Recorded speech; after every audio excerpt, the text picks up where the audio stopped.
So this is a selection from my senior thesis. I graduated last year from Whitman College, which is a small school in Washington. And here goes. Mother used to ride horses up Rattlesnake Canyon when she was a girl. The land was called Big Sky Country, and she left many a hoof print leading from the corral into the thick stands of pine just outside of Missoula, Montana. She knew how to divide bales into flakes and how to rest pellets on an open, flat palm with fingers and thumb clenched tight to one another during feeding time. She wore chaps of leather and measured height in hands instead of feet. She straddled the backsides of the freckled Appaloosa, the patchwork Pinto, the tansy Palomino, clinging to their girths with sticky, milk-white legs until muscle and hair and skin moved in unison as one conglomerate mass, until girl and horse became one. She was a horse girl, and a real live one, too. Grandmother once told me that she and my mother were the only ones who understood the horses. But years passed and she grew older, and Mother no longer returned to the pastures of her childhood. She crooned softly to her little girl of a life once guided by the flicking of horse ears. When she whispered to me, the tendrils of her girlhood memories crept in through my eardrums and lit a fire somewhere deep within that burned of horses and drove me mad with lust. I knew I wanted to be a horse girl.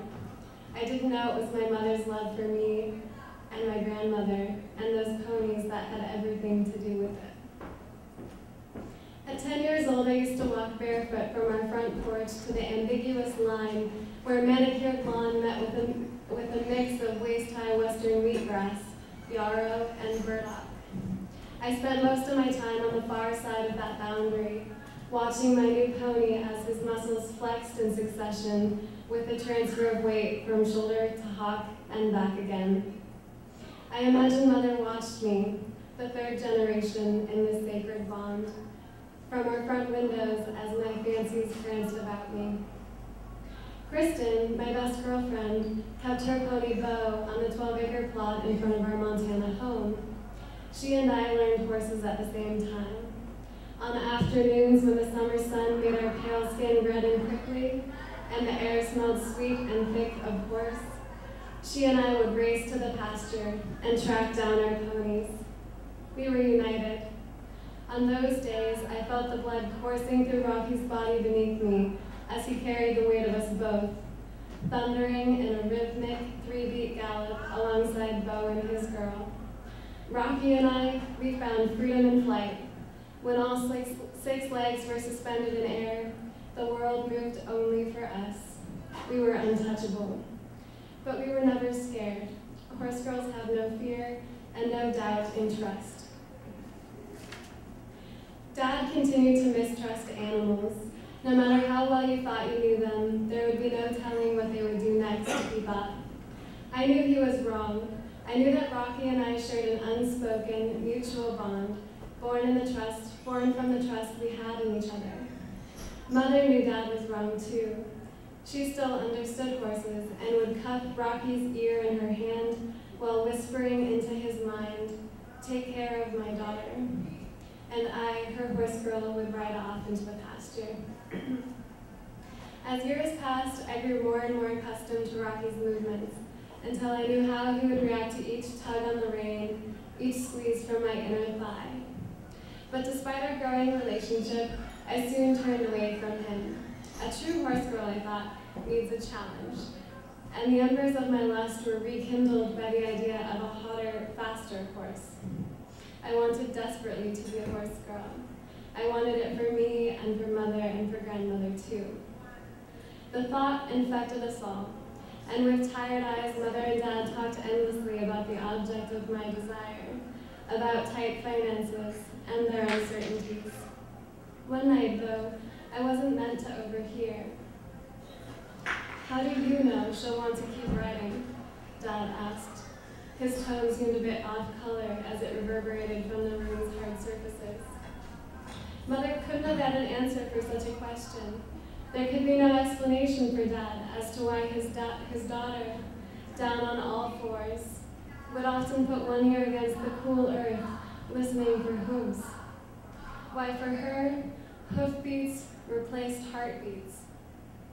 I just want her to have, Mother passed, the opportunity if she wants it. Mother understood the importance of our shared activity, a mutual trust in something we shared in common. Silence. I'll do whatever it takes. I'll get another job, work extra hours. Mother would do that for me. Mother made certain I had the chance to ride the mare and claim her for my own. She was more than a hand taller than Rocky, and at least that much more arrogant. We called her Catalina, and she rode quick. But that did not dissuade me, for there was something beautiful about this horse, too. I trusted her. One afternoon on our way home from Heron Park, where I took lessons, the trailer was not pulling normally. It tipped from side to side as the shocks depressed, and it seemed as though the hitch would give way. Mother turned to me with wild eyes, pulled the truck to the side of the road, and was out of the driver's seat within seconds. "Jessica," Mother called me, "come quick." I darted around the open trailer door to find Kat panicking in her narrow stall. Fear writhed in my stomach and ran down my veins, feeding my body with an anxious nausea. I leapt into the trailer to find myself in a chaos of dust and horse and guttural pleas. I passed the length of her body on my way to the front, undid the silver clasp beneath her chin, and tried to back her out of the trailer. But instead she started collapsing to her knees. Kat had colic, and if she went down, she'd roll onto her backside, while kicking out her abdomen because of the pain. But rolling could cause her intestines to twist into a fatal knot. She would not back out. I cannot remember how, but Mother rescued us both.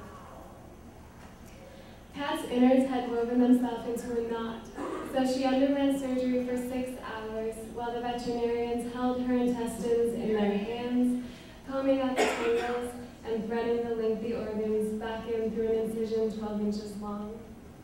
Then, when Kat returned home to the pasture, days turned into weeks and weeks to months, filled with sterile claws, syringes, blood.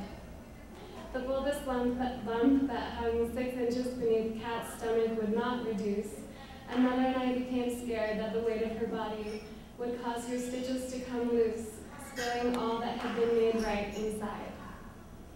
But fear paralyzed me. I couldn't do it. I did not have the courage to clean her wound and change her dressing twice a day for 5 months. And I felt the horse no longer had reason to trust me. I also fear that my betrayal was not only a breaking of the trust my horse placed in me, but a betrayal of the relationship Mother and I shared. I had lost my horse girl faith, and for that I was ashamed. I was nobody's horse girl.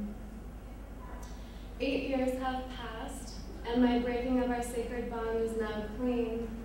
I have not ridden once since the day of her colic, and I'm afraid that my reluctance to trust others and the doubts I've had in myself for being trustworthy have kept me from loving and being loved fully. I watched Mother and myself grow apart, for our relationship was no longer strengthened by a mutual trust in something shared, something as important as horses. I am afraid that in giving up horses, I lost part of Mother.